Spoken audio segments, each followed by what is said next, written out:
Oh my. It's always something. Didn't check the weather app, and it's raining. But I'll tell you what, James he's a goer. So James and I were going to the track. We were training 4 Colts 2x2, and Danny was going to train Resolve Indeed in 225. That was the plan for this morning. Woke up this morning, looked at my clock, 7:25. I said, it's kind of dark out there. Oh dear. I guess it wouldn't have mattered. I was still coming, so maybe that's why I didn't look. Rain, and not only rain, but as James put it, listen, you idiot, there is a monsoon coming at 10 o'clock. We better be on the track at 1:45. I think I'm paraphrasing. Something along those lines.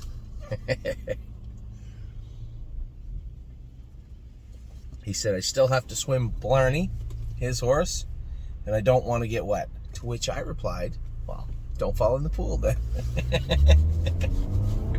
Anyway, he's going to be down there at just before 10. It is 9:07 right now. I'll be at the track in 9 minutes. 9 minutes I'll be there and start getting the horses going. We have 4 to train. We're going to get a little damp, but it looks like we're not going to get soaked, I hope. So,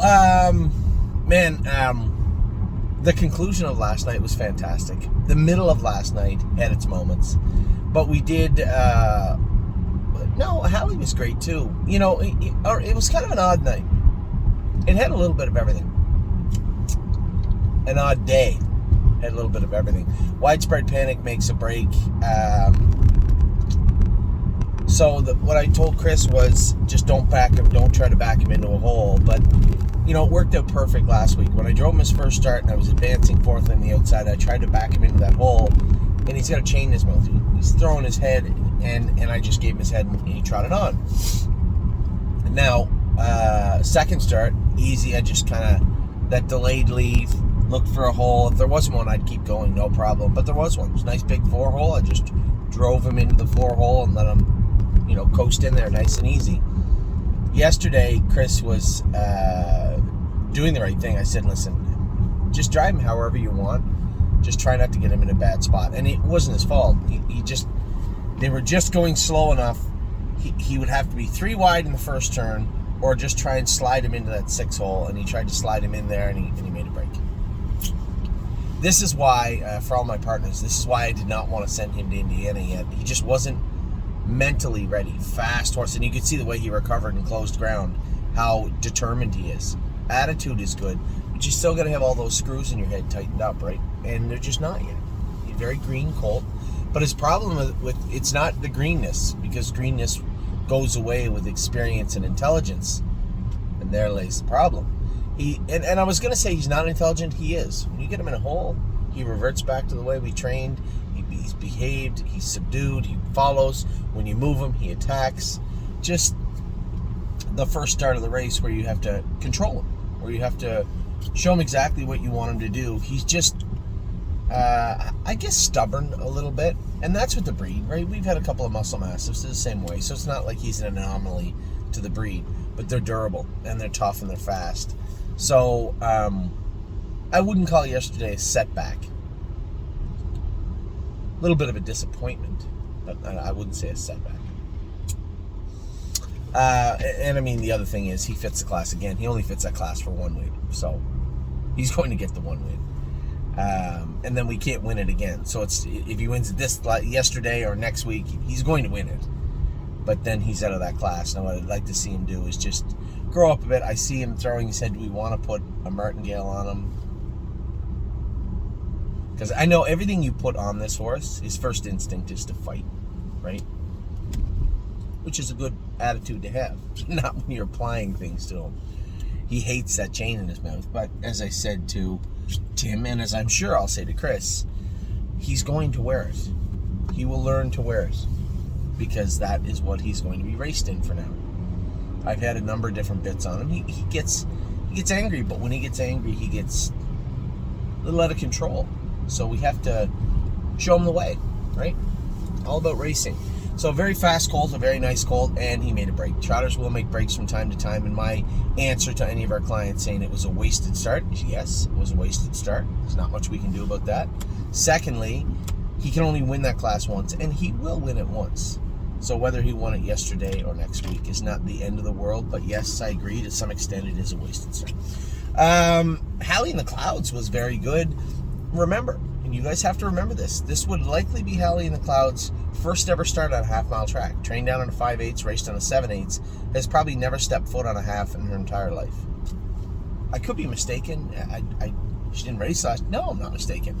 Never been on a half in her life. Not one time. The closest thing she's seen to a half-mile track and racing on it would be the back track at First Line Training Center where she jogs. So, great race by her. A very careful race by Jay, but I thought he drove the filly good. And I like that kick she always has on the end, right? She's always reserving some for that last 100 yards, which I like. You don't get to see that very often.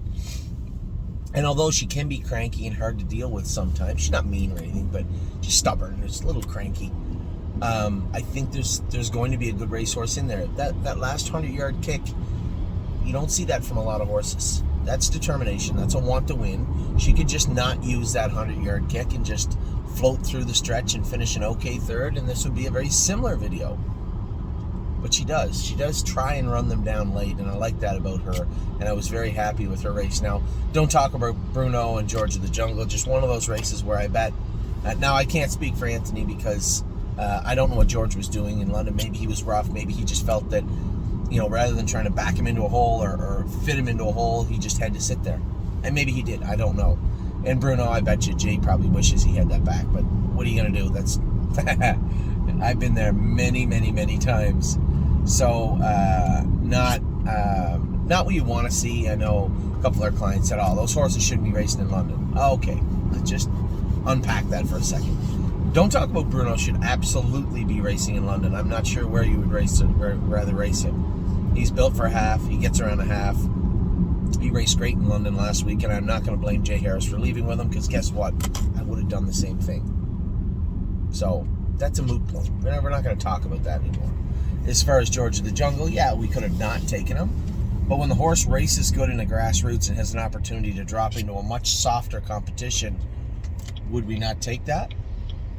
Oh, yeah, one of those guys. I like the guys that wheel it around you in the merge lane and try and keep you in or get one car length ahead of you. Or two. So, yeah, I don't regret. I mean, in hindsight, yeah. Geez, I wish Jay hadn't left. Geez, I wish George had got a better trip. That's racing, and I don't regret when Dominic and I had the conversation about racing him there. Of course, the grassroots looks a little difficult for him. The non-winners have won. Now it was soft, so yes, we could have raced him there this week, but we aren't going to race him back Sunday, Thursday anyway, or Sunday, Friday. He's not a layover in the city of London, so don't worry about it. Don't race him there again. Race him in the maiden at Mohawk. But these are all hindsight things, right? And everybody has to understand that. You can send me an email saying, we should have done this. Hold on now. Pump your brakes. You want to send me that email before the race, you go right ahead. But after the race, I'm sorry, but the wickets have closed. You don't get to say, we should have done this after. That's all in hindsight. And it's not a very good tool to use, right? It falls strictly right beside lamenting. There's not much we can do about that. We made the choice we made, and that is that. But again, it's human nature. I don't blame anybody for doing that, but any more than you can blame me for just saying that. It just is hindsight. It's a race. Not much you can do. I'm sure there's a lot of people involved with that horse that would like to have it go a different way or run it back.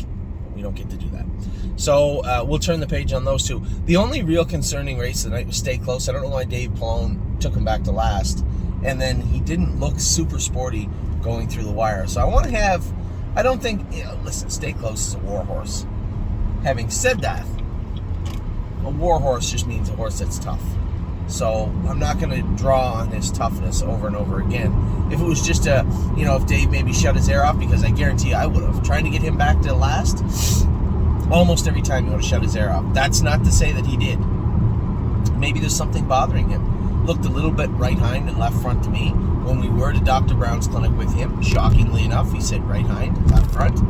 Did some work on him, but I still see right hind, left front. And I know how smart Dr. Brown is. So if I'm still seeing right hind, left front after his race, then maybe something there. Nothing serious, I don't believe. Tim had messaged me a couple of times this morning with blood work on Flash Fly, who, by the way, GGT and white count were high on the filly. AST was not, so that's good. But that liver count you guys have seen time and time again, when that gets up a little bit high, and it was just more than high, it was 46. It wasn't like the Win Greatest Innings was high that time, but So Pine, if you remember way back when. Those are two horses that pop up in my memory of having extraordinarily high GGTs at one time or another. It wasn't like that, but still, for a filly, a 3-year-old filly that's kind of a frail filly, 46 on a level of 0 to 37, I've seen what that can do to a horse, and I can guarantee you that was the culprit. That and the 6 out of 10, or 3 out of 5, mucus was most definitely the culprit this week. So a little concerned about Stay Close. I'm racking my brain. I'm trying to figure out what's going on, and then I turn on Scioto. Nothing will throw cold water on a bad fire quicker than a horse winning the Open at 51-3. My God, he looked good. Very, very good. Now, you might have saw the horse look good, but what I was looking for was how he was pulling up. How did he look in the mile? His gait looked a tiny bit different, didn't it? There's a shoeing change last week. We ended up putting Stacy and I and the vet all talked about this. And Stacy and vet could have made the decision on their own in the blacksmith. It was really a 2-hour, 4-way collaboration. And I played a very minor role. Just added my 2 cents. They were talking about how the inside corners of Spitfire overseas were sore, and then followed up by the blacksmith, Mark Hurley, who had said, not 2 corners. I find a little bit of tenderness in all 4 corners of his feet. The back corners, the back bulbs of his feet. I said, well, to me, that's an easy fix. Mushroom bars, that's why we wear them on horses. That's why Thomas on my side wears them. That's why all of our horses wear them. That wear them. And we've had tremendous luck. And the poster child of that would be the mare that we had at Think of Galaxies. Couldn't very much function without them. And with them, very nice. But now I know she doesn't wear them anymore and she's racing fine. But a totally different horse when we had them on her. So, yeah, at the very least, try it. So, that's what they did. Mark had built a set of mushroom bars for Spitfire. They raced him in them last night, and the proof in the pudding, so to speak, the deciding factor for me was the way he was pulling up. Not only did he pull up good, but then Stacy told me he actually lost his left front shoe somewhere in the mile. So he was that sound and that comfortable from jogging and training in them all week that the horse looked infinitely better pulling up, and he didn't even have one of those shoes on. So, a great mile from Spitfire last night. You know, Steve had sent me a message this morning and said, imagine how good he'd be if he could leave. Well, you know, as I say to you guys sometimes, 1 + 1 = 2. You have a sore-footed horse, they're much less likely to be leaving. And I think a horse like Spitfire, who is so... It's not like he can't trot the straightaways. Trot 26 and a piece down the backstretch if you let him. He can trot the straightaways. It's that switching gears at the start, and the reason that that's a problem for him is because he's got sore feet. At 2, he wore flip-flops. At 3, for a lot of the time, he wore flip-flops. The problem was is that with the flip-flops on, he got chewing at himself behind. Touch his shins, get down into that ankle, left hind ankle sometimes. Without the flip-flops on, we just found him so much better. But it was tough to keep him sound in his feet. So it's a, you know, damned if you do, damned if you don't type situation. And with these shoes, I think we're in a much better situation now than we maybe have ever been with Spitfire. So great job by Brett driving the horse. You know, you see that slow coast up. I tell you guys, he just doesn't have gate speed, but he'll get you there in 27. But it's all the latter part of that first quarter that'll get you there. And there will be a day come when he can snap off the car if we keep working and getting better with his feet. There will be a day for sure. This is fantastic.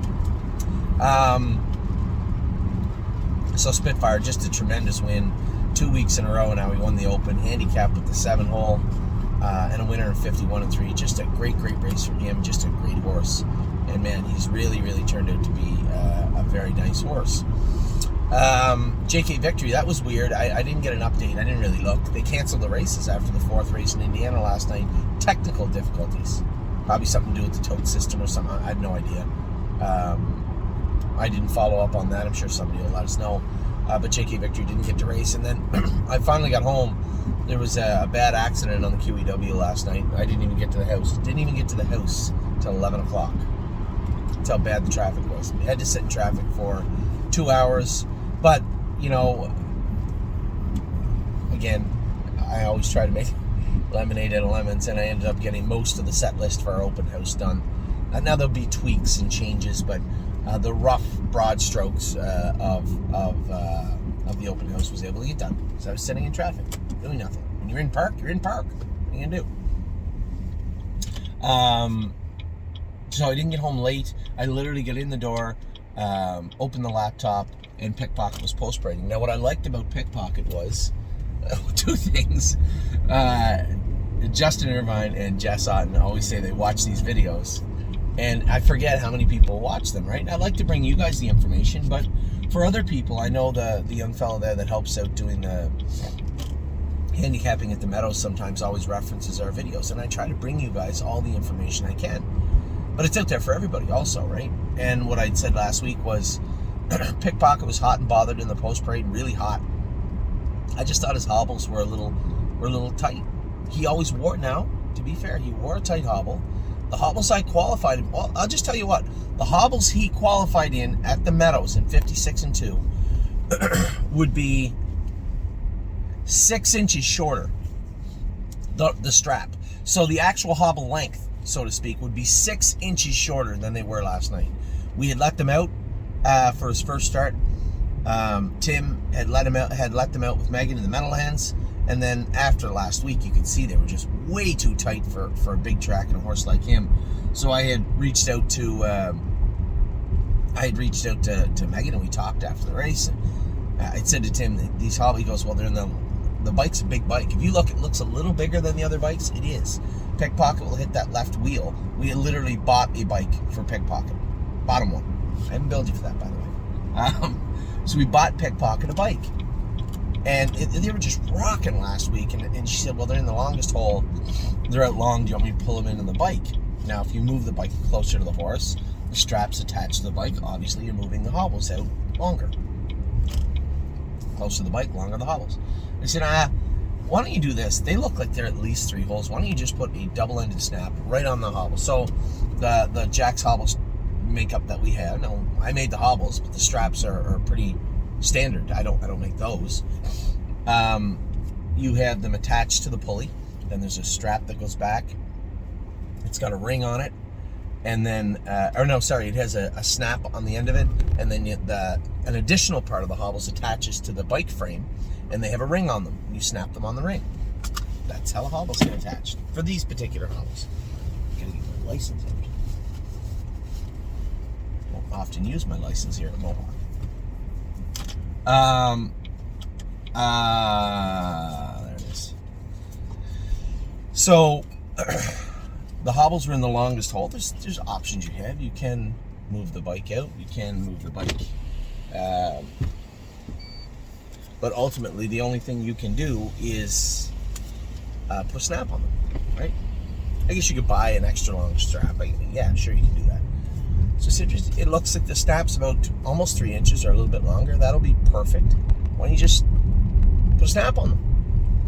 So that's exactly what she did. And Scott just slick drive last night. Really slick drive from Scott, just kind of weaving through late, getting the job done. That was impressive. Really happy with him. Obviously, how can you be? And that's the benefit of having drivers like Scott and James and all the guys we use. Super professional guys. And it doesn't always work out, but it doesn't mean they're not great drivers, because they are. Just really happy with Pickpocket. Kind of weave through. Scott said I didn't even pull the earplugs. I just weaved him through, and once I got clear line, tapped him on the tail. But Pickpocket's always been a fighter. Now we're giving him a way to fight. Before, he wasn't finishing off his miles good. He wasn't coming to horses because the hobbles were tight, right? Last year, he could power through it. This year, he has to be slick about everything. And the fact that he's getting sounder, the job that Tim and then Meg has done on this horse has been tremendous. And I know it was Megan's first start with the horse last night, but the setup going into that race, the job that both her and Tim did with that horse you can see it. It's palpable. You can see it. It's right there. So a great job by Pickpocket. It was so nice to see him back. I'm thinking to myself, as I'm sitting in traffic,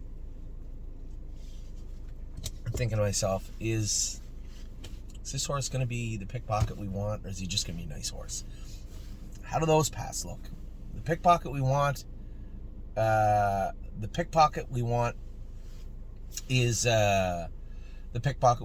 is on path A. He didn't look like he was a very scary looking animal as far as racing against Carl and the top colts. The Pickpocket B, listen, we take him back to the Meadows when the numbers are 3 but 4, skip the good times, go to Oak Grove and try and get any sort of bleeding issue, which I don't really think he has, under control. Those are the two paths and everything in between. The Pickpocket I saw last night is veering over to path A, which makes me very, very happy. No, it makes my partners happy. It makes everyone happy. That has anything to do with Pickpocket. I know it was only the non-winners and nothing, but those are aged horses. And as if you watched and heard Jess talk about the story with the snap, or listen to Dave Little, it's not easy for 3-year-olds. In fact, Dave said 3-year-olds against those aged horses is almost an automatic pitch for gamblers. So you guys know that. So last night was a big victory for Pickpocket on a number of fronts, and a big victory for us. Super happy with what I've seen with him. He will be coming to the good times now. No, he's not. The people that own Carl aren't going, did you see that Pickpocket race last night? No. But at the same token, belongs. I think he belongs. Carl, you got to separate from everybody else. He really is the real deal. You look at him, he is. But you take him out of the division, Pickpocket's in there. So with that, I'm going to let you guys go. I hope you're having a wonderful day. James has sent me 2 messages while I was doing this, just laden with expletives about the rain coming at 10:40 and getting on the track. So I will be getting on the track right now. Take care.